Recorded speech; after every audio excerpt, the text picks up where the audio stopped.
off a landmine for like the public. We'd be like, hey, look, these are the things that we left all over the Middle East and Africa, and little children step on. Vietnam. Yay! That's Looney Tunes. That's Memorial Day done wrong. They're trying to teach the kids young. Yeah, we used to do similar things in local high schools. They would let the kids like crawl all over Humvees and APCs and stuff like that. Play with the 240, like empty 240 machine guns mounted to the top. Yeah, they're trying to get the kids young these days, aren't they? Recruiting as young as 12 or 13. They need more bodies. Yeah. That's how they see it. High school me would have flipped for an M240. I don't Or even you want have to to think carry it about around all day, That's true, yeah. with the extra barrels. like wiggling your way through the deep. It's fucking horrible. All right. So I'd like to take a second and highlight some of the positives, right, of how, like what we would say is like a good example of Memorial Day celebration. And to do that, what I'm going to do is I'm going to highlight what a couple of the VFP chapters have done around the country. I just grabbed 3 at random. I tried to scatter them through the country. In Boston, Massachusetts today at noon, the Smedley Butler Brigade, shout out, we've got a Smedley Butler guy that works with us in G4P. He's on the Rocket League team. The Smedley Butler Brigade marched to the Soldiers and Sailors Monument, and several of the members did Memorial Day readings. They placed carnations at the monument in remembrance of the victims of war. They stood in the field of flags, which I guess is that there in Boston, and they rang a bell for each of the Smedley Butler Brigade members that had died previously. And then they played taps and had a closing ceremony and paraded out. In Detroit, at the Grand Circus Park, VFP Chapter 74 and 93 joined forces, and they set up the VFP Arlington, Michigan display. Apparently, they set up a big display where one grave marker for every Michigan soldier killed in the Afghan-Iraq wars, 230 total. The purpose of the display is to honor those who have fallen, to provide a place to grieve, and to educate the public about the costs of war, as well as the needs of those returning from conflicts. And out on the West Coast in Portland, Oregon today, VFP Chapter 72 held a ceremony at the Peace Memorial Park of Portland to remember fallen comrades and the victims of senseless wars. This year, they highlighted those who dutifully served the nation but faced deportation under archaic immigration regulation. So they did a big part of their focus on deported veterans. At Veterans for Peace, we've got a whole deported veterans working group. If you didn't know, because I didn't know before joining Veterans for Peace, a lot of people join the military, go and serve, go get shot, go get Purple Hearts, come back home, and then get deported. And so if that bothers you as much as bothers me, please go check out our working group on the Veterans for Peace website. Related to that, I just wanted to bring up like the interpreters as well. That those are like the local nationals that they hire in Afghanistan to speak. I forget the name of the language, but yeah, they Farsi? say, hey, yeah, Farsi, and they're like, hey, come work for us for a year, and then you can be an American citizen, and then they go do it, and of course they're risking their lives because they're like more or less snitching on the Taliban, and then it ends up being like, And then we abandon them. Yeah, yep, get abandoned. So I just wanted to bring that up as well. Yeah. Here's the last little ICF funds, and good luck to you. Yeah, let's remember those people who died today too, because They're just as much victims. absolutely, Mm-hmm. absolutely. Yeah, even us being there as invaders, they go out of their way to help us, Mm-hmm. and we give them nothing back. I remember actually seeing a donkey being given citizenship because it helped out the troops, while actual human beings are left. I'll see if I can find a credible link for that and drop it in chat. I'll do some Thank you. Please do, but that doesn't surprise me at all. That sounds like the kind of like feel good BS that they would do just for PR. I think what the Veterans for Peace chapters highlight positively about what Memorial Day should be is like as a steadfast reminder about the horrors of war and what our American citizens experience, what our service members experience, but also what like foreign citizens experience in the wars that we perpetrate across the globe.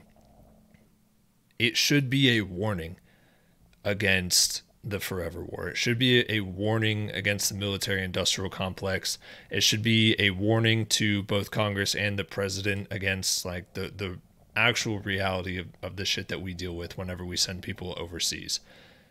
And it's not that. It is, as it currently stands today, it is a way to drum up jingoism, a way to drum up patriotism, a way to get people supporting more wars, a way to get people supporting a growing defense budget, a way to get people supporting sending service members and contractors overseas in situations that we should never be involved in.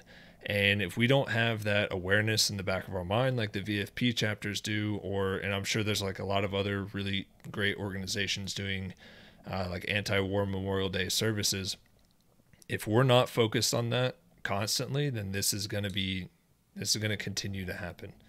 And like we should take note of the things that these VFP chapters like the Smedley Butler Brigade are doing in support, or excuse me, against these forever wars. We need constant reminders that war is fucking awful. Yeah. Because people don't seem to fucking get it. Yeah, I mean, with the all-volunteer force, we have a small fraction of the population that goes through military service. We have an even smaller fraction of that actually deploys overseas, and then an even smaller fraction of that suffer some form of mental or physical suffering at the hands of what we experience. So we have to be doing work to uplift those voices of the ones who are suffering.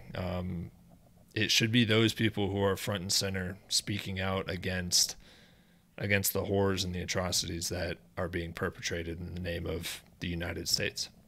If ever there's a day to listen to them, it's today. You know, especially with the fact that it's made into this patriotic, I care about the troops thing. If you care so fucking much, maybe listen to what the fuck they have to say about it. You know, they only care as long as you're pro-war. Exactly. Yeah. Senators and congressmen will have a great time rolling out some Purple Heart veteran, some injured veteran who's missing limbs or suffering greatly at the hands of what they've experienced, but only insofar as they support the war effort still.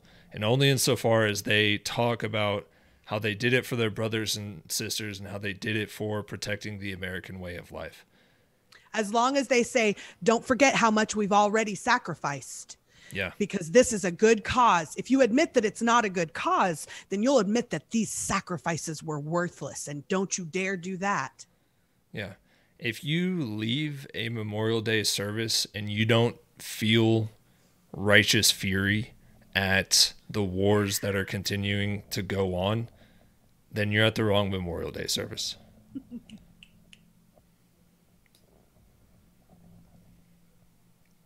Well, how am I supposed to follow that up, War Puppy? Mic drop. Yeah, well, I guess I can, if you're good with it, beautiful. I can go ahead and transition us a little bit. I think one thing that is pretty important for genuine Memorial Day services to take into account is uplifting the voices of those who have spoken out against these wars. And we actually have one of them on our panel today. That is Poisson over with us. He is a conscientious objector. I know he, whenever he introduced himself, I would like to give some space a little bit to Poisson here and let him talk about his time in service, where he's coming from, what he saw that made him want to go through this very arduous CO process, and how we went through that. So Poisson, if I can hand it over to you.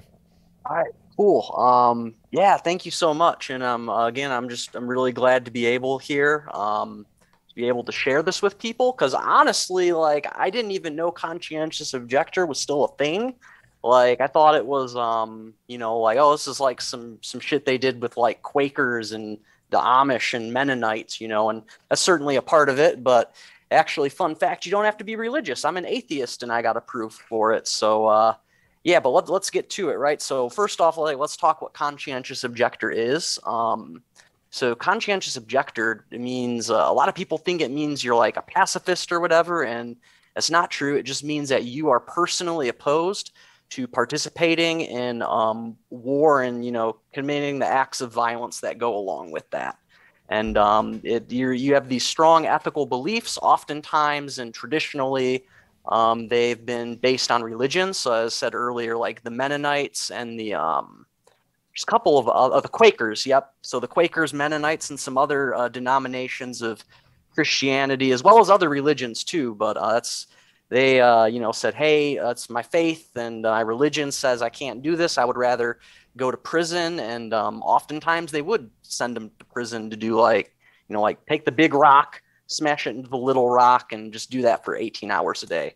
But so basically, yeah, you are just basically so opposed to war that you would be, like, I can't do this anymore in good conscience. And as you can guess, it's not a very common thing. I think there's about 15 of us a year through the entire Department of Defense. So like the DoD has over 1 million uniformed personnel between the Guard, Reserves, and the active duty. So that's, out of 1 million plus people, only 15 of them applied for this program. And then like of the 15 who apply, maybe half of them get it. So it's like, it's not a very common program. It's obviously the chain of command and leadership and politicians don't really want you to know about it. So especially if you are if you're listening to this and you are still in the Army, or I'm most familiar with the Army, but every branch has it, right? I would please, encourage you to reach out to me and I can get you connected with some resources. The first of which I'm about to drop in the chat here. This is a fantastic group called the Center on Conscience and War, abbreviated CCW, and there's the link to it. But basically, if you are in the military, or even if you're not in the military, right? Because what does everyone have to do when they turn 18 in the United States? You have to go register. Yep, register for the selective service, the draft. And that's tied to like a lot of things, like if you don't register, then I believe you can't vote. You don't qualify for federal student aid and loans and Pell Grants and all that. You can be arrested. There's a lot of consequences, and a lot of stuff is tied around you being registered in the selective service. So even if you don't plan to join the military, it's still something you might want to take note of in case that you see yourself being drafted or conscripted against your will. And you can also argue CO status to get out of that. But I'll say it right now, it's not an easy process. It took me 18 months. And the regulations say no more than 90 days from time you submit to your commander till it goes to HRC. So that's like Pentagon level human resources, more or less. Human Resource Command, which is like way up there. They have like the Undersecretary of Defense for Personnel, or I don't know, some fancy ass title person signs off on it. It goes way up there. But that whole process is supposed to take no more than 90 days. For me, it took 18 months, so it's not a fast way out. There are a lot faster ways to get out than that. But you know what? The way I see it is like when you're in the Army, and I'm sure the other branches are the same too. Like some people want to go get a Ranger tab, and a Ranger tab is like more or less you're starving yourself and going through like extreme physical. I would call it torture, but it's pretty bad. Like, eating 1,000 calories a day while you're hiking through the swamps of Florida in like 100-degree weather, just extreme conditions. And some people want to have that so they can wear that like tab on their uniform. Be like, I was there, I did this. So to me, at least, right? Like getting out as a CO is kind of like my version of a Ranger tab. Like I can say, hey, like, I believed so strongly in this. I went through the process, and, it says it right there on my DD 214. So, like no one can really fucking question that or anything. But so talking about CO, what kind of got me into it and why did I join the Army and all that? Because, newsflash, if you go to sign up for the Army, one of the questions they're going to ask you is, are you a conscientious objector? And, obviously we all say no to that, right? So what changed? When I joined the Army, I was like a lot of people in that I was not really super patriotic. I guess I would describe myself as like, a liberal, like, oh yeah, Bernie Sanders is cool, universal health care, but not really like a revolutionary socialist or anything like that. And So when I first joined in 2014, right, that was when the Islamic State, ISIS, started coming in the news a lot. So that was kind of like the boogeyman. But ends up, you go to basic training and then you go to your AIT. That took me about a year because I was in the Signal Corps, which is like fixing the internet and radios more or less. So our tech school job training took a while. But a year after I signed up in October 2014, and then October 2015, I go to airborne school, get an Article 15 for illegally drinking alcohol, which that's another story. But and then get shipped. I was supposed to go into Ranger Regiment, which that's like those guys are like Rambo, more or less. I don't know if he's in here right now, but there's a guy, Demos, I think you pronounce it, who's on Left Flank Vets, who was in Ranger. He could tell you more about that. But anyways, so flunk out of Ranger school, flunk out of airborne, go to a conventional line unit. That's just like your average company of, not just like regular soldiers. And I end up, it's like the easiest job in the world. You can't get fired from it. Like all you have to do is show up to work on time wearing the clothes that your manager told you to wear and, then show up and get paid. You might have to do some stupid stuff, but, when I joined the Army, I didn't have very much money. I had just had my first biological child. I had a stepchild at the time, and then I had another one on the way. And my now ex-wife had gestational diabetes. I was working like $10 an hour carpet cleaning job, not doing shit with my life. And it was like the Army to me was it's like the poverty draft, It's just free health care. They even dangled a bonus in front of me and, like, hey, you get promoted. And it was good. Like it was good money. You're painting a pretty positive picture. What happened? Yeah. Okay. When did you wake up? Okay. Yeah, I'm not trying to sell anyone on the Army. So what changed, right? Well, I went to Iraq, right? And it was funny because I went to go get a vasectomy. And then like the day I got back from it, they're like, all right, after your profile wears off in 3 days, which a profile's like, hey, a doctor says it's a legal order. You can't lift heavy stuff or whatever after you have a surgery or something. But anyways, they're like, all right, you got 3 days after your profile's up. You're moving to Alpha Company and you're going to Iraq with them. And like I said, my job was signal. So in the Army, we call them POGs. That means personnel other than grunt. And what that means is like, basically, I'm a softie. I work on computers all day. Not really anything. I'm not like shooting people or anything. But what changed? So we get to Iraq, right? And there's a lot of stuff that happens. But one of the big things that stood out to me was, so when you're in the field, like doing a field exercise training at, your duty station or whatever, it's all simulated, and you're setting up these computer networks. You don't really get the whole picture of what it is they do. So it's like, why does the Army need a satellite terminal to, go out and get an internet connection in the middle of the desert? Now, there are plenty of senior officers who use it to check their Facebook and fantasy football, but like, that's not the reason you have the internet in Iraq, right? So what is the reason you have it? Well, there's these things called drones, and that is how America does most of its wars nowadays. And so, like you go and fix these computers or these internet connections, and it's weird because it's like a lot of it is contractors who run it, which that's you could have a whole nother episode about that. But anyways, you go and get buddy with these contractors and they like you because you're like the tech wizard who fixes their shit. So they're like, hey, dude, like, you want to see this cool video? Come here, check it out, man. And they'll like show you, like, I remember seeing videos of like some dude, he was just like taking a pee in the middle of the desert.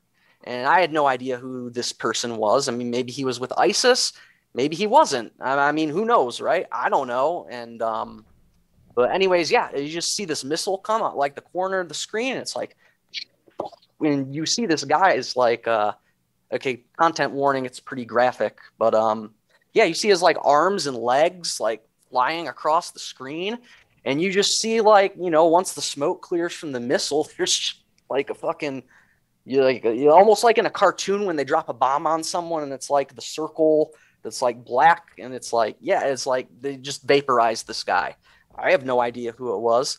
The worst thing I probably saw with regards to like the drone feeds and everything was, so when I was in Iraq, we had an issue with the people who would attach like, homemade chemical bombs to drones, and then they would fly the drone real low and try and drop it on us. And 90% of the time it would land in the middle of the airfield and it wouldn't even do anything. But, you know, like the people who run the base were pretty concerned about that. So I guess they found these two Iraqi gentlemen who were, again, I don't know what their story was. Maybe they just had a passion for flying drones and stuff, just like there's a lot of people here in the United States who do, right? Maybe they're just hobbyists. Maybe they were with ISIS. I don't know. But the point is, they just blew up this entire apartment complex, which had to have at least like, I'd say at least 10 families living in this apartment complex. And it's like, was there anyone in there? Even if there wasn't anyone in the building, it's like you still destroyed the homes and the lives of like 10 different families, right? So it was just, and I'm talking like stuff like this. I was seeing this multiple times a day, every day, because when you're on deployment, like there is no day off, you know, like you might have a half day on Sunday, but you're working 365, you know, and just being exposed to that and seeing people make memes about it. I remember one dude, he was this Marine captain. He was the watch officer and the targeting guy. So he would be like, I forget what the official title is, but he'd basically be like, all right, that guy's a legit target. Go blow him up.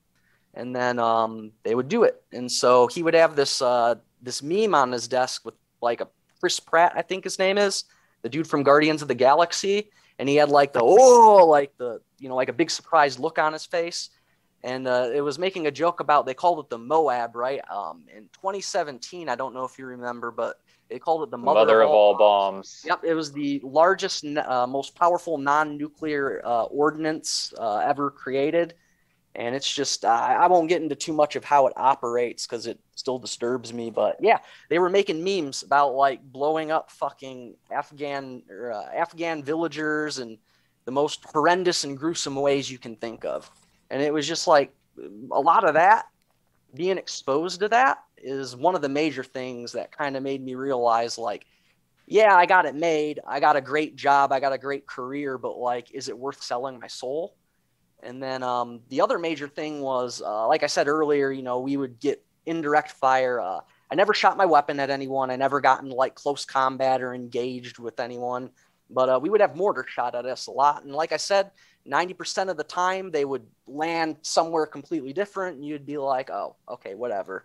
But there was one night in particular, it was right after Ramadan ended. So in like the middle of June, and it just got really bad mortar fire. Like it was, I could feel it like vibrating, and we called them chews, but they were like these little, I don't like half of a shipping container that you live in with 2 other people.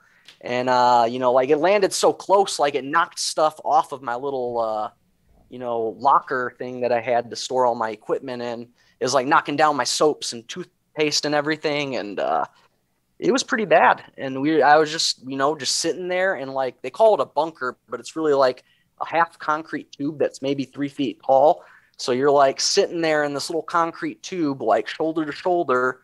And it went on for about 3 hours of just like us shooting 777s, which is like a big artillery cannon.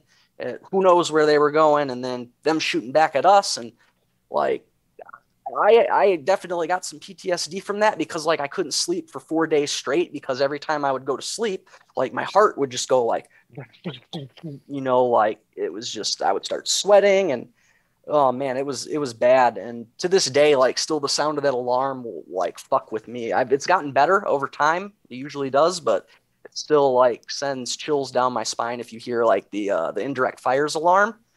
And then as I went on and thought about it more, because you don't really think about it too much when you're over there, because you got other things to worry about, like working, you know, 7 days a week. As the more I thought about it, I was like, man, if I was scared that shitless from like one night of mortar fire, which in the grand scheme of things, not really that bad, like how do the Iraqi people in Mosul that we're just bombing the shit out of, like, how do those children feel, you know, like they must be, if it affected me this much, like I can't even imagine or begin to imagine how much it probably affected them. So that kind of made me, there's like a combination of those things, I would say the main drivers of what led me to believe like, yeah, I got to go down this road. I got to apply as a conscientious objector. So what did your chain of command do whenever you first brought up with them that you wanted to go through the CO process? Like, how did they react? How did your fellow soldiers react? Like, how did that go down? Okay. So it actually, I was pleasantly surprised. So at the time, I applied in September of 2019. It was actually September 1st, 2019 is when I applied. And my commander at the time he was prior enlisted. So most officers don't do an enlistment. They just become officers. But sometimes, if you decide to make a career out of the Army, you can go from enlisted to officer. And and he was also like a legit Green Beret, like the dude at a Special Forces tab. He was the real deal. So like, you imagine this man is like a Special Forces guy, pretty big, intimidating kind of. And I'm here telling him like, hey, sir, this thing you chose to make a career out of is bullshit. I mean, I didn't say it like that, but that's more or less what I was saying. And I thought he was going to like rip into me and like call me, all kinds of, slurs and whatnot. And, he's like, well, Yuri, I read over your essay, and it seems to me like you really mean what you say, and you still come into work every day. So, I can't even be mad at you. He's like, I'll approve it. So that part was really easy and in fact, it was like that with pretty much everyone in my chain of command, which really surprised me. I was thinking like Sergeant Major, which is, if you've never interacted with a Sergeant Major before, oh man, I don't even know how to describe them. Yeah, they're not pleasant, and they nitpick like stupid little shit. But anyways, I thought these Sergeant Majors were going to be calling me into their office and accusing me of being like an Al-Qaeda sympathizer and this, that, and the other thing. And none of them ever talked to me about it. So it was weird. I don't say I was supported, but I wasn't really I didn't experience any resistance to it. Directly. They were just like kind of indifferent. Yeah, they were indifferent. Now with indifference, in the Army, there's also a lot of paperwork. So for example, at one point, after my immediate chain of command, so like you have your company, then you have your battalion and your brigade. And then from that, you have division. So that's like 4 layers of hierarchy, right? And the division's commanded by like a flag officer, a general. So it's, like if something goes to the general's desk, it's generally a big deal. But like it is signed off by brigade commander and below. And then it just sat on, they call it the G1, but that's basically like office human resources types. It just sat on this guy's desk for 3 months, no motion, no one. And you can't just walk up to like a division staff and be like, hey, I'm a, enlisted E5 sergeant type. Hey, Major Numbnuts, where is my paperwork? Like it doesn't work like that. There's no customer service. So it's like, it was a little passive aggressive shit like that. And I don't believe anyone necessarily did it maliciously. But that's the thing, right? Like, you don't have to be malicious. It's just how the system works. So to answer your question, no one really gave me shit about it, but I was kind of on my own. The bureaucracy didn't help. The bureaucracy did not help. Because eventually I got a JAG attorney to look into this, and he was like, I've never dealt with this before. He's like, I'll be honest, I have no fucking clue what I'm doing. And he did some research. I'm not complaining about him. He's a good guy, but like even the attorney couldn't figure it out. So, it was tough. 18 months. What did you find was like your biggest supporter during that entire time? You already mentioned the CCW. Was there anyone else who like really helped you through the entire process? Did you have like a lawyer that you were working with? Did you have like a mentor who'd already gone through the process? Mm-hmm. Yeah, so CCW, and they do this for anyone who applies to become a conscientious objector. And again, don't try and do this by yourself because it's hard and you need an expert. CCW gives you like I think they call them a counselor. They're not an attorney, but they're someone whose full-time job is to prepare conscientious objection applications. And they've been doing it since I think the website said 80 years, since 1940. They've been doing this, and they have something like, if you go through them, their success rate is like 90%. So her name was Maria Santelli. Fantastic person. I don't know if she's here right now. I did tell her about this live stream going on. If you're there, hi, Maria. But no, yeah, she was amazing. Just all the support I got from CCW. I literally couldn't have done it without them. So please check out their website, especially if you're thinking about it. I also had a lot of soldiers in the unit, believe it or not, because I was an NCO. So think of that like I was an E5 sergeant, buck sergeant. So low-ranking middle manager is how I would describe it, more or less. But yeah, I had a lot of the junior soldiers would come up to me and be like, "Hey, sergeant, like, like what's up with that CO thing?" Like, and I'd get to talk to him about it. Like, it was pretty cool. And yeah, no, I had the respect of all the Joes and everything because, like I treated them like human beings. I never yelled at them, never raised my voice, so they respected me, and I had their support the whole way. And yeah, it was pretty much. Did any of your troops? Did any of your Joes follow in your footsteps? No, unfortunately, I couldn't get it. I think I convinced a bunch of them to ETS, but I was like, look, guys, I had them ask me about it, and I'm like, look, you're going to be sitting around just like me, like, and that's what I'll say is, I mean, obviously you can do what you want, but if you got like 6 months left on your contract, my advice is just be a gray man and just, just ETS out. The sham and ETS. You said gray man concept. Some of us here know what you're talking about, but what do you mean for all those would-be conscientious objectors out there? Yeah. So when I say a gray man, I mean just like blend in, because the Army, right, like is very much about uniformity and standardization. So anything that deviates from the group and the standards, etc., like you stick out like a sore thumb and make life hard for yourself. And they do it like that on purpose, very much so. But what I mean by a gray man is like more or less blend in. I could go on about this, but we call it wearing your sham shield. So it's just kind of like finding ways to dip out of work early, which is super easy in the Army. Or I imagine the Marines and all them are similar too. But yeah, just basically posting and doing as little as possible to not get in trouble. If you had any advice for people who are looking to start the CO process but don't really know where to start or the best way to handle it, what would you give them? I would definitely refer them to the Center on Conscience and War. I'll say it again because it's a fantastic organization. They have people who will walk you through it. But besides that, besides reaching out to them, like if you're thinking about it, if it's right for you, you just got to think like, because here's the thing with the application is, for better or worse, the way that the regulation is written says you have to be opposed to all forms of war, not just, for example, you can't say like, I thought Afghanistan invasion was justified. I wouldn't have a problem going to Afghanistan, but Iraq, that's bullshit. Like, I'm not going there. That's against the rules. Similarly, let's say hypothetically you really hate North Korea for whatever reason, and I would go invade the shit out of Kim Jong-un. But Iraq and Afghanistan are bullshit. Like, can't do that. So you have to be opposed to all wars as they exist at this point in time. And if you contact the CCW, they'll walk you through all the nitty-gritty details. There's a lot of them. My application was like a 45-page memorandum, if I remember correctly, just to give you a reference of like, how much stuff goes into it. But yeah, you just got to think like, I would say overall, if you go to work and you just have this uneasy feeling like you're on the wrong side of history, you feel like, I know I felt like every time I would go into work, I was actively making the world a worse place.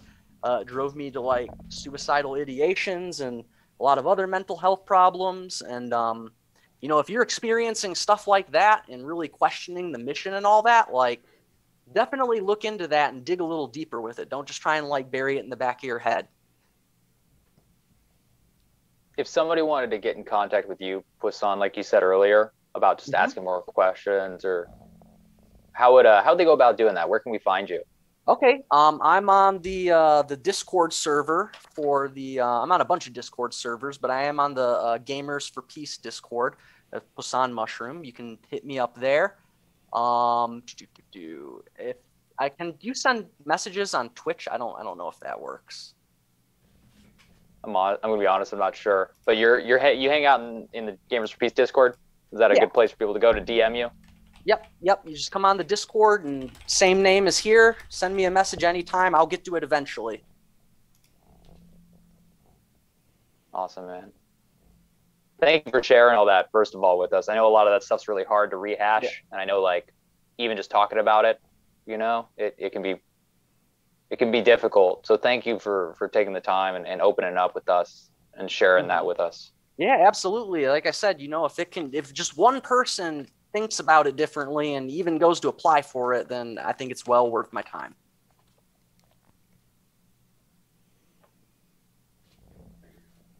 Does anybody have any? Sorry, I was going to step over you, Mesh. Anybody got any other questions for Poisson? Everybody got any CO related thoughts, feelings? Can open it up to the Twitch chat as well. Taking a look right now. Let me scroll up here. Yes, GI Rights Hotline. That's actually how I got in touch with the CCW. And GI Rights Hotline, like, I don't know how to word it because it's like a gray area, but more or less, like, if you're looking for a way to get out, and let's say conscientious objector doesn't work for you, they have other ways and they know other ways to get you out. So yes, GI Rights Hotline, fantastic, highly recommended. Someone posted the link in the chat. Yes. All right. Mash, you ready to take this over to our next segment? Yeah, sorry about that. I was drinking some water. Before we move over to our watch, we are going to watch a documentary called Body of War. But before we dig into that, Jules, who's with us, who's an all-around anti-war artist, actually has a poem that she wants to read for us. And following that, I'd like for us to just do a minute of silence for Memorial Day, just so we can kind of have some of that solemn remembrance here on stream together. So, Jules, are you ready to do that? I am. Real quick, after Jules does their poem, I had one I wanted to read about conscientious objection. I think it really helped. Oh, clarify. you did mention that. Yep. We're going to have Jules read her poem, and then Poisson, you can read your poem about conscientious objection, and then we're going to do a minute of silence. Cool. Well, okay, so I wanted to read a poem about, what do you call it? Moral objection, or excuse me, moral injury. I'm mixing it with conscientious objection now, about moral injury. So I feel like a lot of us in Veterans for Peace right now are wanting to center victims of war as opposed to our own actual veterans of the United States military. And I think that's because we come from a place of moral injury. And so I just wanted to do a piece about that. I did a moral injury support group at the VA. It was through the chaplains, and even though I'm an atheist, it was the only program available to me. So we wrote Lamentations. It's a book of the Bible that has this sort of formulaic, poetic way of going about the poem, I guess. Sorry. And I'm going to read you my lamentation that I wrote as a part of that group. I, the daughter of struggle, have been defeated by insensible thieves. They have plundered my home, pillaged my chambers, and emptied my pockets. My virtue is lost. I wander in a desert of my own making, bare, with no shield from the sun, my skin blistered and cracked. The clouds in their anger refuse me shelter. The springs in their resentment refuse to let me drink. So shall I die? Shall I lie down? Let my body return to the earth. Allow my molecules to heal the earth that I plundered, that I pillaged? Could I not have prevented it? Could I not have raised my hands to stop it? My shame runs deep like groundwater to the well. My sorrow floods the lands and chokes the seas. But will tearing my own flesh repay my debt? Can my fruitless torment provide restitution, or does it simply serve to allow the oppressors to triumph once again? I have stacked a mountain of stones on the wrong side of the scale, so much that there is nothing that will ever fill the other side. Not the stones of my work, not the stones of my surrender, not the stones of my love. Nothing will ever fill the other side. And the stones of my fruitless agony fill not the scale. They build a wall that impedes my path. I must lay down my selfish anguish and suffer instead the pain of dispelling my own ignorance. of making mistakes, of openly admitting my wrongdoing and changing my behavior, and then bearing the righteous anger of those I have wronged. I will break my back, bloody my fingers, and tear the soles of my feet to drag the heaviest boulders I can to the right side of the scale. And then, if I can make it budge, even the tiniest bit, maybe then I will finally deserve peace. Thank you. Thank you for that, Jules. That was beautiful. Wow. That was very heavy. Sorry. No, it's fucking beautiful. I'm tearing up, man. Thank you so much for witnessing it. It brings me healing to have it witnessed. I love you guys. Yeah, and thank you so much for sharing that with us. I think it evoked the exact type of emotion that we've been talking about here for Memorial Day. That righteous anger, that knowing that we can do better and that we need to be stopping this track that we're following. Yeah, that was amazing. Thank you for sharing. Poisson, do you want to read your piece on conscientious objection? Yeah. So, just real quick, this is a poem by, her name is Edna St. Vincent Millay. She was a poet and a playwright. Was born in the 1890s. I forget the exact year. But during World War I, she was a very dedicated pacifist. She was opposed to war. She correctly predicted the rise of fascism in Europe. Did a lot of political work. But as I said earlier, she was a dedicated pacifist and a conscientious objector. Not that women were, at that time they weren't drafted into the military, but it was still like she was opposed to it, and she worked and helped a lot of people who did face drafts. And she wrote this poem about what it means to be a conscientious objector. And I'm reading it to you because I forget who it was here, but someone asked me earlier, how do you know if this is right for you? Well, if this poem resonates with you, then you know it's right for you. Anyways, without further ado, this is called The Conscientious Objector. It goes, I shall die, but that is all I shall do for death. I hear him leading his horse out of the stall. I hear the clatter on the barn floor. He is in haste. He has business in Cuba, business in the Balkans, many calls to make this morning. But I will not hold the bridle while he clinches the girth, and he may mount by himself. I will not give him a leg up. Though he flick my shoulders with his whip, I will not tell him which way the fox ran. With his hoof on my breast, I will not tell him where the black boy hides in the swamp. I shall die, but that is all I shall do for death. I am not on his payroll. I will not tell him the whereabout of my friends nor of my enemies either. Though he promise me much, I will not map him the route to any man's door. Am I a spy in the land of the living, that I should deliver men unto death? Brother, the password and the plans of our city are safe with me. Never through me shall you be overcome.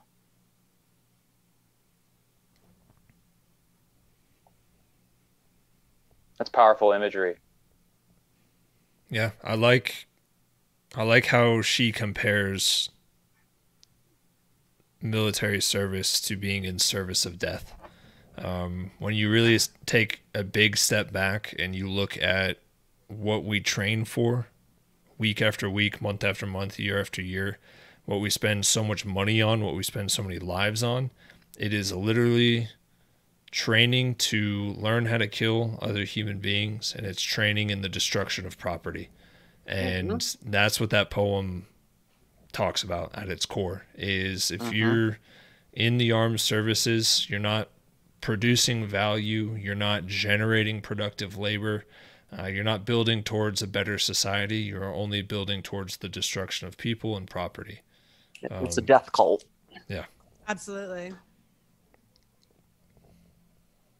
All right, guys, at this time, I'm going to go ahead and set a timer for a minute. And during this time, I just want you to take a solemn moment to think on all of the fallen victims of the war machine through the centuries, really. But more recently, if you have somebody personal who's fallen, just take a minute and remember.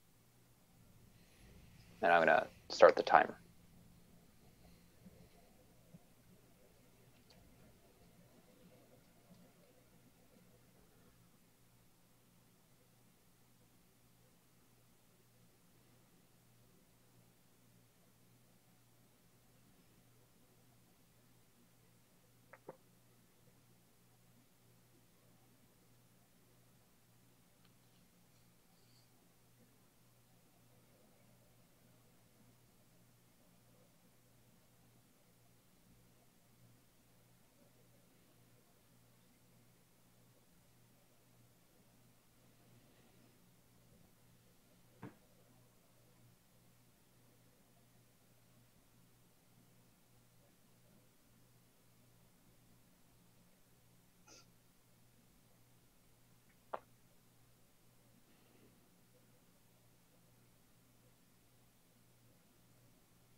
That's our minute of silence.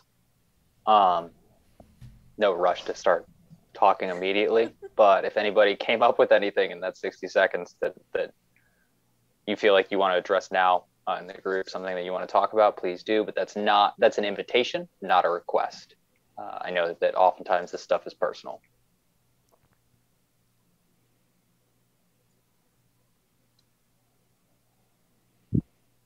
All right.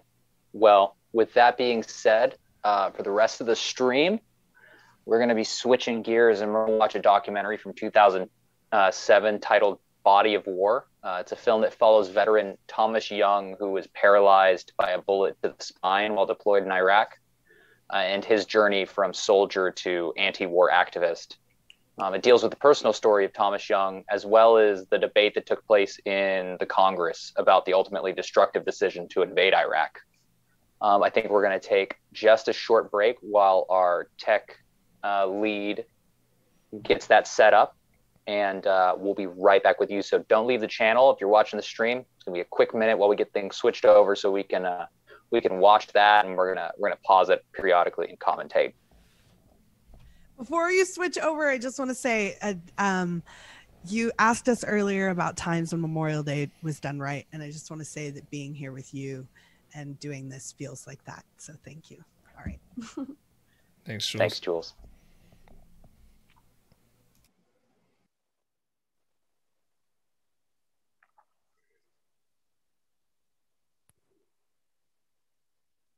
All right.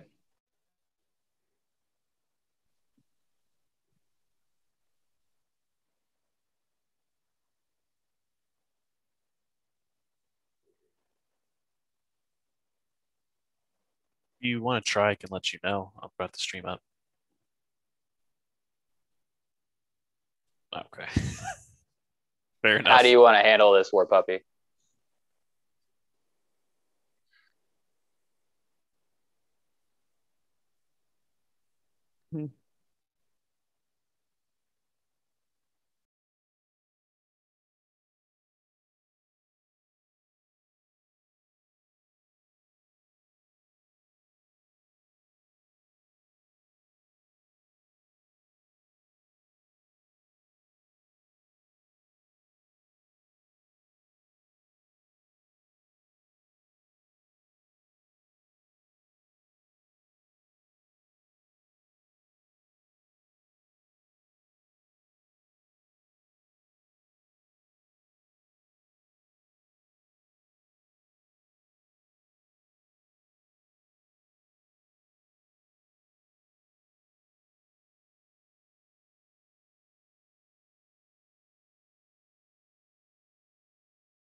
audio back up. Oh, hey, can you hear me? There we go. Yes, can hear you. Yep, we're Okay, here live. Let me see real quick. Apologize, stream. I'm getting everything set up for us. If y'all just give me half a second, I'll make sure we're good to go.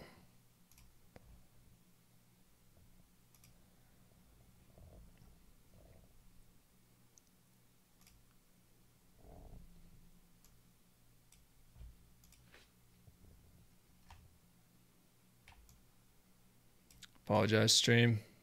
Getting everything good. Yeah, just bear with us, guys, while we go through some technical changes. We've had a lot of... Yeah. All right. So I'm going to go ahead and start the video. If the stream could just let me know if we are good to go here. And then every time we want to interject and pause, I'll just get it resituated. So. In the dust, and he's come back to say that what he has seen is hard to believe, and it does no good to just pray. Oh, he asks of us to stand, and we must end this war today. I don't know if there's music, but I'm definitely not getting audio. Yeah, I'm not hearing any. I'm hearing your voices, but nothing from YouTube. Okay. Yep. Let me fix this real quick for us. Sounds like the chat can hear it though.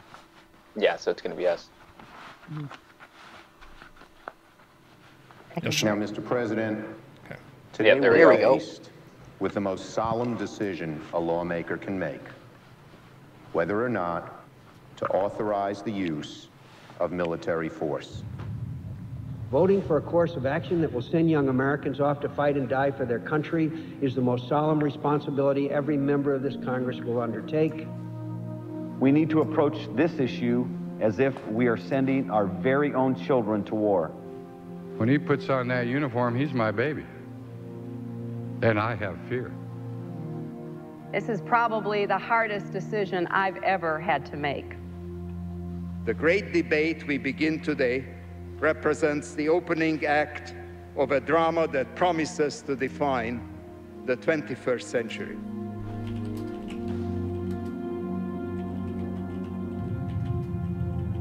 My hands tremble, but my heart still throbs.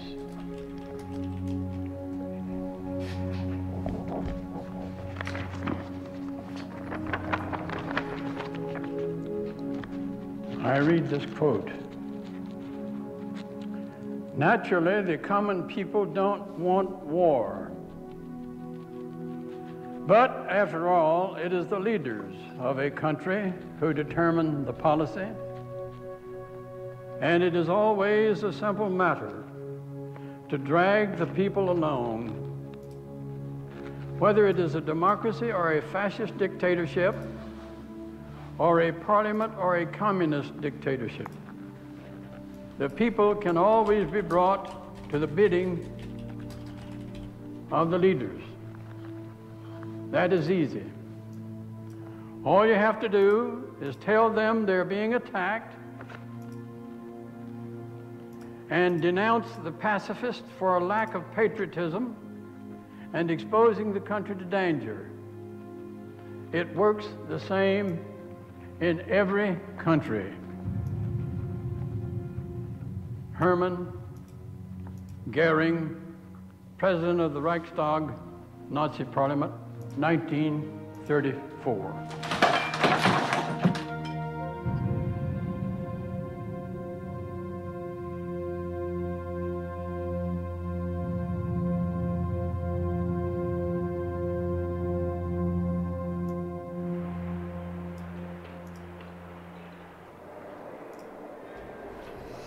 Hey, wow. Here it is. That is massive. When I made the phone call on September 13th, it was because I saw the pictures of him standing on top of the pile saying that we were going to smoke the evildoers out that did this to us and we were going to find them in their caves. But if it weren't for this, I wouldn't have joined the Army, which means I wouldn't have gone home on Christmas leave to go to a bar to meet Bree. All that had to happen so I could fly 10,000 miles away to not shoot around because all I saw were women and children running away from gunfire before I took a bullet myself. Tonight I want to take a few minutes to discuss a grave threat to peace. The threat comes from Iraq. Based on intelligence, we have a very frightening picture of Iraq's capabilities. We've all had those briefings. I had the most recent briefing just this afternoon. If I had not been one who was given intelligence briefings, I may well have opposed this resolution. Dick Cheney, Colin Powell, Don Rumsfeld, Condoleezza Rice, brilliant people all. We look at the Vice President, we look at the Secretary of State, we look at the Secretary of Defense. This is as glittering an array of talent as any president has ever assembled to advise him on foreign policy matters. Indeed, I believe they have a plan. Mr. Allard, aye. Mr. Allen, aye. Mr. Baucus, aye. It was April 4th, 2004, and I took a shot right above the left collarbone. After I spent time in a field hospital in Kuwait, Landstuhl, Germany Air Base, Walter Reed, as well as a rehab hospital in St. Louis, I finally made it home to Kansas City, Missouri on July 16, 2004. This is CrookCollege.com, and it's for learning about life in a wheelchair. But my favorite part's the message board. If something I haven't experienced with Thomas is going on, like right now I'm used bowel problems, I posted that and it says, problem is Thomas is having accidental bowel movements every 4 to 6 hours, it seems. He is very concerned for upcoming wedding and events, and on the day of the wedding, he's terribly worried about having an accident while he's in his tux. He is starting to get very excited about our wedding, and it would break my heart if he had to experience something like that on such an important day. Please help us.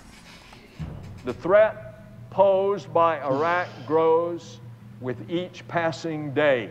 Mr. Bai, aye. It's a danger that grows every day. Mr. Bennett, aye. Each day that goes by, he becomes more dangerous, more diabolical. Every day, Saddam Hussein grows stronger. His capabilities become better. Mr. Biden, aye. Every day, Saddam Hussein builds more chemical and biological weapons. The longer we wait, the more dangerous he becomes. Mr. Bond, aye. Mr. Bro, aye. Mr. Brownback, Aye. Mr. Bunny, Aye. Mr. Byrne, Aye. Mr. Campbell, Aye. Ms. Cantwell, Aye. Mrs. Carnahan, Mr. Carper. Wait! Slow down. Don't rush this through. The rush to say to the president, go it alone. Don't worry about anybody else. I think it's hurting this debate, and I think that this debate looks political. 3 weeks before election seems to be an odd time to be authorizing war. I urge you to oppose this rush to war. It is morally wrong, financially irresponsible, and it's not in our national security interest. We have options, and we have an obligation to pursue them. Let's see, I put Timmy and Lisa here so they can be close to your mom. I think I would be stupid not to question myself to say, could I handle this? But he's very charming and he's very caring. And I told him when he was in rehab in St. Louis, I just told him that I was going to marry him. I didn't ask him. I just thought he should know.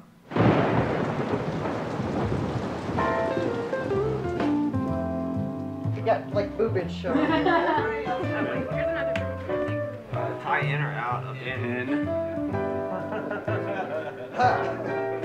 Did you get mine? Good. Woohoo!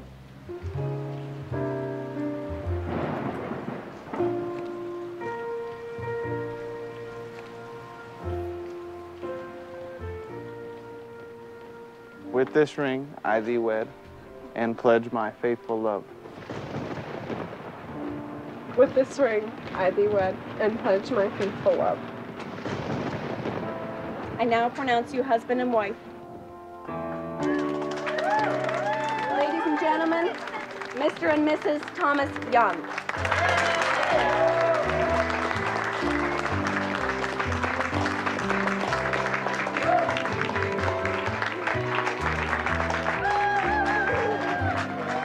Oh, my dress is Jimmy, push him back on. Damn your big dress. I know, I'm sorry. Thomas, I'm just getting to know you, but thank God you're a liberal. I got a couple words to say. I heard that thank God you're a liberal thing. I had to say something. And, well, I'm Thomas's little brother, and me and him have been through a lot together. And, Bree, I'd like to welcome you to the family. Thank you. It's a pleasure having you. And here's to you, too, and your future endeavors.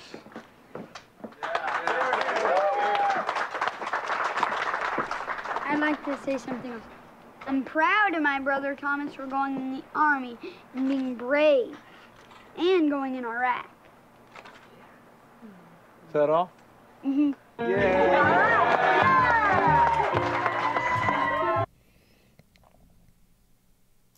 So I'd like to pause it there. I'm going to stop sharing the screen. I think it's going to bring back all of our faces, but I think this is a good time for us to stop for a second. Take a break and unpack some of that. Yeah. Yeah. I'd like to go first if anyone does anyone object to that? No, shoot. Please go for it. On. Okay, cool. So yeah, I was just that last scene before we paused it where the little boy, you know, his younger brother was like, "Hey, I just want to thank you for being like brave and going into Iraq." And it's like, so I personally have 2 children, and they look, you know, my son is about the same age as that boy, and it's just like, that's the kind of stuff they tell them in school. And thankfully, you know, I'm able to be like, "Hey, dude, let me tell you how the Army really is." But like, I can't be there for every kid, you know? So it's like, it gets to them from a young age. Like, recruiting starts almost from like the time you're born. You think about it with all the propaganda and shit. Yeah. Yeah. I remember after 9/11 being forced to go sit out on the roadside in elementary school, or however little I was, and like waving flags at nearby cars and like, "We support the troops," and like, "Yeah, let's go kill Iraqis." Little kids holding signs. Yeah, they had that. Well, it was like some weird like song is like about bombing Saddam, and they just made it like a joke out of it. And I remember singing that as like, you know, a little 11-year-old boy, and I had no fucking idea what I was really talking about. You know what I mean? Like, yeah. I think there was a very deliberate juxtaposition on the purpose of the documentary filmmakers when they were showing all the very personal moments of planning the wedding, going through the wedding, trying to get dressed in the morning, against the very impersonal voting process that was going on in Congress at the time, and how fast it was rammed through without any consideration for the very real impact that it's going to have on the lives of many people, Tomas being one of them. Mm-hmm. I thought that was a pretty poignant juxtaposition on behalf of the documentarians.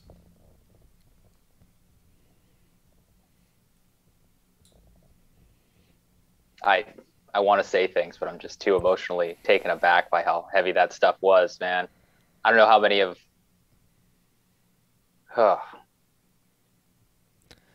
So rough. Yeah, so at the risk of spoiling a little bit of the later of the documentary, I do know that he starts getting involved in some of the anti-war movement, specifically Iraq Veterans Against the War. And I don't know him personally. I know some of our community members might know him personally, specifically across these organizations, but I have to wonder what he's thinking whenever people are bringing this up at his wedding. He's seeing his brother, who is going through this, who decided to enlist after seeing everything that had gone on with him. Was that his son or was that his nephew or something? That was his younger Yeah, brother, that was his younger brother, I Okay. believe. And seeing his super young brother saying the same kind of thing that leads us down this path time and time again. yeah, I'd have a hard time parsing that if I was him. So I wish he could be here to talk to us about it. I can imagine that was hard. This is my first time seeing any of the debates between our leaders. I may have seen John McCain before, like maybe a little snippet, but I've never seen those before. And I gotta say, I'm really, really proud of the people who were speaking out against it, because it wasn't a lot of people, but and you know they got lambasted. Yeah, but everything they were saying, like, they are the ones who stood up for me, you know, like, and for all the people who got hurt by me and other people, like those. I hope those people are really proud of standing up and saying those things, because I'm very proud of them. Yeah, you look back on stuff like that years down the road, knowing everything that we know about the Iraq War and how futile it was and how destructive it was and how wasteful it was. And I mean, you have to be vindicated at a certain level to just understand that, like, I stood up for the right thing back in the day. And I wish we had more leaders within our government who were willing to do that. A lot of those people who voted yes on the Iraq War are still around today and still making decisions and still not held accountable for those not decisions. only that, but it's also they're rehabilitating the image of President Bush, who, you know, like pacifist war vet. I saw you flipping him off there at the beginning of it, and it's like, yeah. Now they're trying to make him like, oh, look, George Bush paints these beautiful watercolor portraits of some dude who got his leg blown off. He gave Michelle Obama a candy, so that forgives his war crimes. Yeah, it's like you're the guy who ordered him to get his fucking leg blown off. Like, come on, dude. Yeah, fuck that guy. All right. Yeah. Hey, does anyone else have anything more? I was going to say that it really speaks to America's general mentality back in those early 2000s. Yeah. Because even that in 2005, that fervor was still fresh, and that wound that America felt. 'Cause, I mean, I was in 5th grade in class watching the second tower fall, and I can remember how moving that is. And just as a kid, especially for his younger brother, you can't conceptualize the entire scope of this geopolitical issue. You just think we're the goodies and they're the baddies. Right. Yeah. Yep. I didn't have any context. I was so young whenever 9/11 happened. And the assumption was there that, one, it was 9/11 was at all associated with the decision to invade Iraq. And two, that the people who were making these decisions had America's best interests at heart, had our citizens' best interests at heart, or even knew what the hell was going on. And you watch like portions of this documentary and you see how fast everything was rammed through, and it kind of just speaks the lie to the whole thing. And so you're like looking back at your childhood and be like, holy shit, all that stuff that I believed, all that stuff that I told is just not even remotely close to the truth. And they threw us all in front of a train without like a second thought.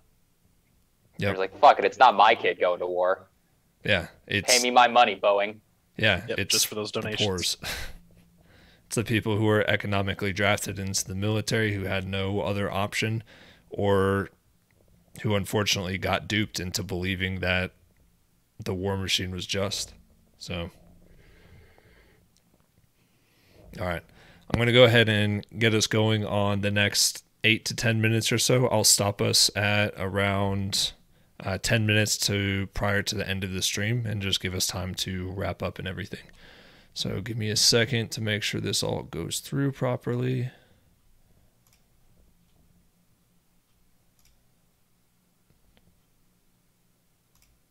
All right. Once again, just make sure everyone can hear audio whenever it starts. Let me know if there's any issues. 1, 2, 3. We got audio. 1, 2, 3.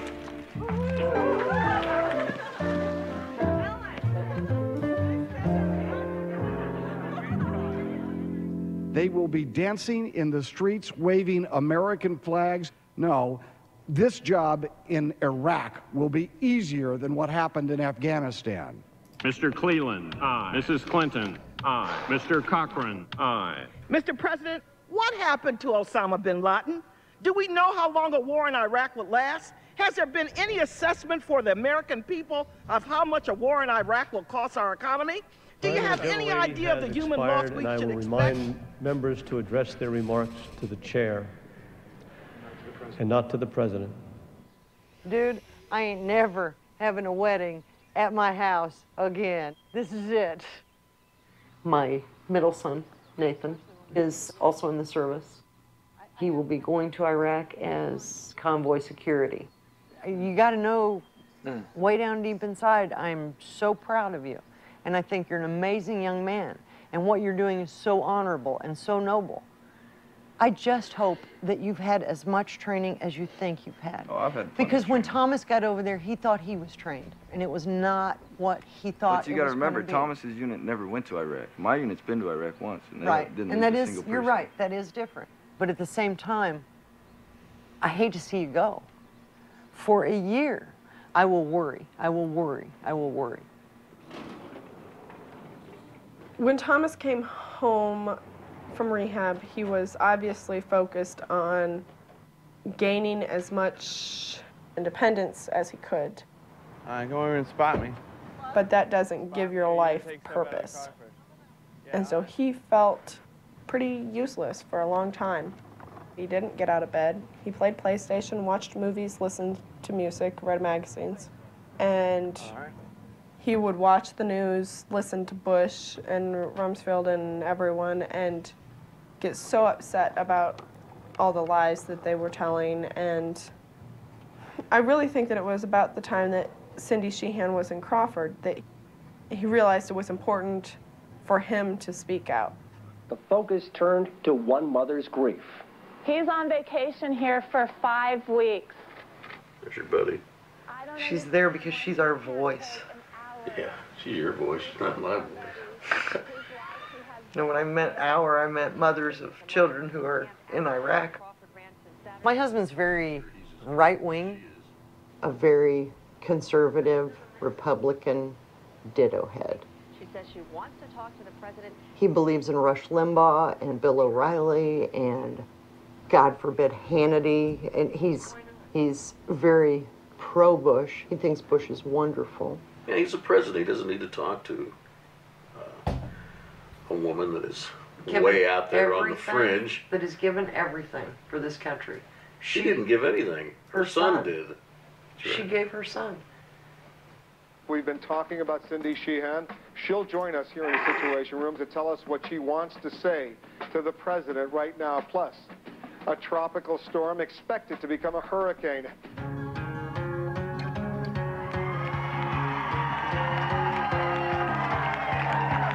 Many of us who have been silent far too long have begun to get behind these women being led by Cindy Sheehan. Before I joined the military, I was politically minded, but not necessarily politically active. I only became politically active once I had joined an organization called the Iraq Veterans Against the War. Please welcome a brave woman. Thomas, Suzanne. Nice to meet you. We're going to take Pat Casey to Congress, and we're going to... Momentarily, we're going to speak with Thomas Young, a 25-year-old disabled Iraqi war vet. He's here on his honeymoon. I can no longer control my body temperature, and when I go outside in the heat, I have to wear a cooling jacket that has frozen gel inserts to keep my body temperature regulated and cooled. They tell me the feeling dizzy after warm days and all this will go away eventually once I get used to my injury. God, I hope they're telling the truth. Nice to meet y'all. I'm Thomas Young. Nice to meet you. Thomas, by the way. Hey, you've got time to do an interview? I called my recruiter on September 13th. I wanted to go to Afghanistan, and I only managed to spend maybe 5 days in Iraq until I got picked to go on my first mission. There were 25 of us crammed into a back of a 2.5-ton truck with no covering on top or armor on the sides. For the Iraqis on the top of the roof, it just looked like you know, ducks in a barrel. Yeah. They didn't even have to aim. So when you're asked to fight a war that's over nothing, it's best to join the side that's gonna win. And no one's sure how all of this got started, but we're gonna make them goddamn certain how it's gonna end. I've got meetings, I guess. I'm a busy man. We're coming. I'd also want to introduce Thomas Young. He was fighting in Solder City and wounded the same day Casey was killed, and he was part of the 1st Cavalry too. I also would like to demand a meeting with the president because I feel he owes me some explanations as to why a soldier can volunteer to go over and fight for his country and lose his ability to walk, plus a lot of other important functions, and why I am not worth the funding for stem cell research. Sorry, but we're gonna have to cut this short. I'm gonna need to go find a table to lean on for support. So are we good here? Yeah. Thanks a lot. Thank you.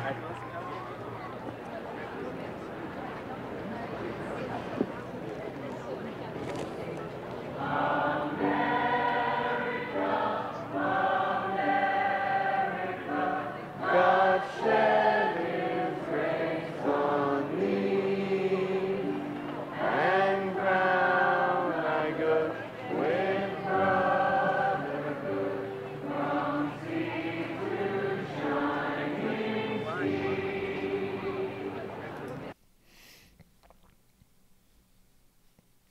I think right there is a pretty poignant place to stop. I'm Yeah. going to go ahead and get everything switched back around, so just bear with me for 1 second. Yeah. Something that I could talk for a second about is I'm really interested to see the mothers against the war in this documentary and how like poignant that is. Because I know when I first went in, my mother who signed me up for the Army at 17 years old, got really active with the Blue Star moms. And it's just really interesting to me to see that there were like a lot of mothers during the Iraq and Afghanistan war who like knew that like this was fucked up and they were against the war. You know what I mean? And just seeing that contrast, because I saw so much of the other side of it, like mothers that because their kids were in the military, they were like extremely pro-war and like really all in on the hero worship. Yeah. I know fathers who reacted that way too. Go ahead, Alex.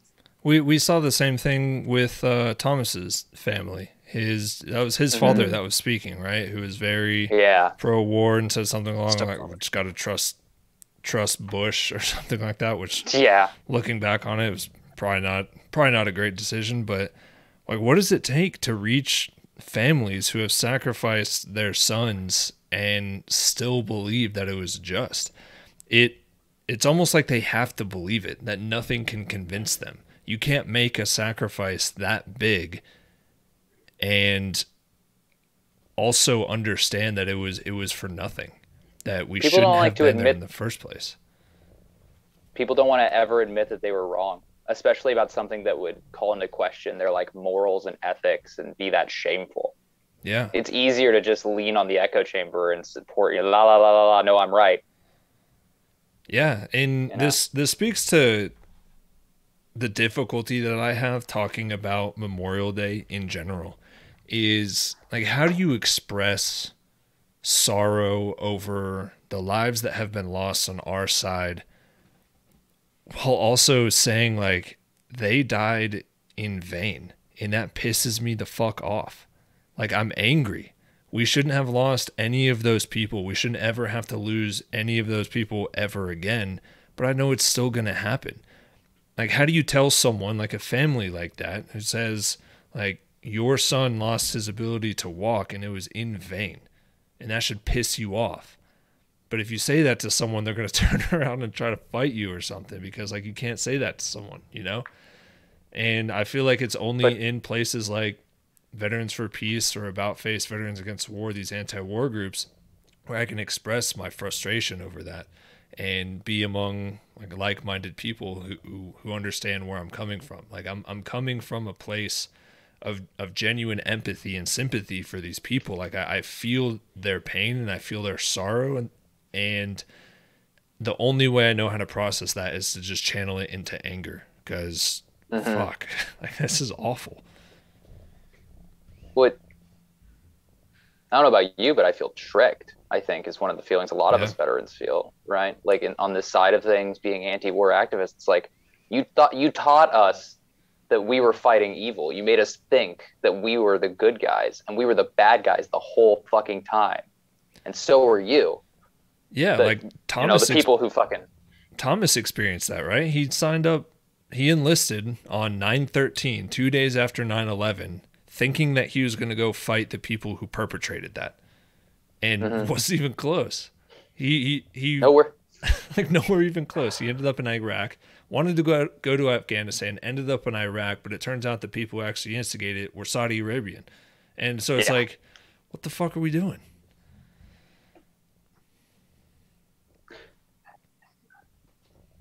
Another thing that popped up to me was when forget who was someone was saying like, oh yeah, or I think he was just like, oh yeah, we got in this truck and it had like no tarps and no up armor, and you know, like you might be, if you've never been in the military or something, you might be like listening to that and like, oh yeah, is he like, you know, I don't want to accuse, maybe you don't want to accuse him of lying, but you're like, is that exaggerated? And it's just like, no, absolutely not. Like they will just, you know, like go get the mission done. Doesn't matter if you have like a flat tire or, you know, a busted up transmission or whatever, no armor. Like they're just going to send you out. Like you are disposable. Like you are disposable to the Army. It's horrible. And that's what stuck out to me about that. There are certain people out there that would benefit greatly if a Humvee got blown up, because then you have to order another one to replace it. And you have to order more equipment for the soldiers who died and their equipment got damaged. You have to order more rounds. You have to order more contractors to go like work those fobs and it's like that movie that movie War Dogs, it's a comedy movie, but it's about like defense contracting, and at the beginning they have a picture of like some soldiers doing a patrol and it has like these arrows and they'll point to like their night vision goggles, like $3,000, body armor, another arrow, like that's $9,000, you know, like it's exactly like you were saying, you know, it's exactly the same thing. Yeah, and seeing how we on the American public side, we see our troops in this kind of dichotomy of the best military, the best equipped, the most expensive, technologically advanced military, and yet we also care for our troops, and we say we do, and then to send them over in those situations they're completely unprepared for, and like Poisson said, disposable. And like you said, Alex, someone wants that to happen is such a outlandish and diabolical thing to think about. And like Cloud had said, there was no armor in the early 2000s. Like just from a public side, I'm thinking, oh, these troops are going in Bradley IFVs or in some type of armored transport. And to say it like how Thomas said it is just sickening. Basically open-ended cattle trucks. Yeah. Yeah. Exactly a good description. Yeah. Does anyone else have anything further to say? Because what I'd like to do in just the last couple of minutes here before passing it back to MASH is I just want to read verbatim Veterans for Peace's fuck war statement that they published today, because I think it channels exactly what we're all feeling. So I'll create just a little bit of space if anyone wants to wrap up final thoughts. If you are looking for the documentary that we were just watching, I highly recommend finishing it. It's Body of War and it's free and it's on YouTube, so anyone can watch it. Highly recommend it. But does anyone else have any final thoughts? All right, I'm going to get into this then. You can find this particular statement at vfp-fuckwar.org, and here we go.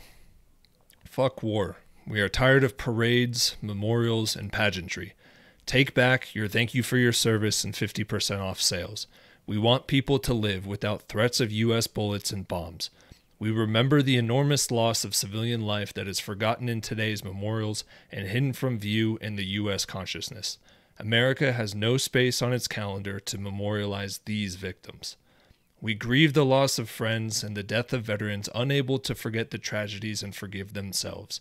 We are angry that there is a holiday that glorifies nationalism and patriotism and ignores the trauma that U.S. militarism enacts all over the globe. We are filled with rage as we continue to watch the empty political platitudes from the two largest political parties praising soldiers and veterans as they continue to send them off to wars that line the pockets of the rich. We are frustrated that mainstream media and popular culture glorifies U.S. militarism. We are exhausted from nightmares of our participation and the images of ongoing trauma from a system of violence we once propped up. We live with the wounds of our moral injuries, scabs that we can't let heal for fear we'd recreate the injury. On Memorial Day, we don't want to remember and we are afraid we will forget. All we know for sure is, fuck war.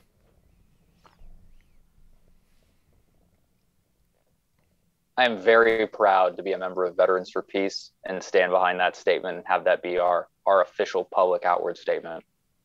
Makes me very happy to hear that kind of strong language coming from the anti-war peace movement, because I think never too hear often it from the people, VFW. I think too often people conflate the anti-war movement with like, I don't know, like weakness of message. Like we're not all really fucking angry that this evil is being perpetrated all over the world all the time, and we are. And I really appreciate that this statement on Memorial Day today really encompasses those feelings of like shame, but also like rage. Yeah, I couldn't say it better myself. So as we start to close things out here, panelists, thank you all for coming on today and being a part of this Memorial Day stream. I really appreciate each and every one of you for being a part of this. I want to give one last opening if anybody has a final thought that they want to add before we start closing things out. Good to go? All right. I want to give a special thanks to the members of About Face who joined us on panel today, which I think turns out to just be Poisson. But Me too. Yeah, I'm a member. Oh yeah.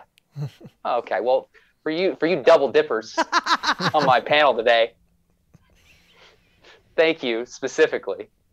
About Face has an awesome anti-war community. They put all kinds of great stuff, and we're super excited to be collaborating with them. Please go check them out at aboutfaceveterans.org. Aboutfaceveterans.org. There's a couple of other About Faces out there. So. And lastly, thanks to everyone who came out and watched the Memorial Day stream here with us on the Veterans for Peace Twitch. We host a lot of discussions like this one regularly, and we have content streaming just about every night of the week. If you want to hear more like this or get involved with us with Gamers for Peace or Veterans for Peace, please follow or subscribe to the Twitch channel and join the Gamers for Peace Discord server. We're always discussing activism. We play a lot of games, and we're fostering a really awesome community, a really inclusive, great group. You don't have to be a veteran to get involved with either Gamers for Peace or Veterans for Peace. We take everybody as long as you're anti-war.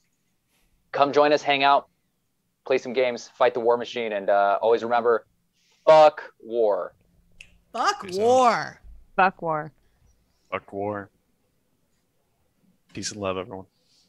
Peace and love. Let's get out of here.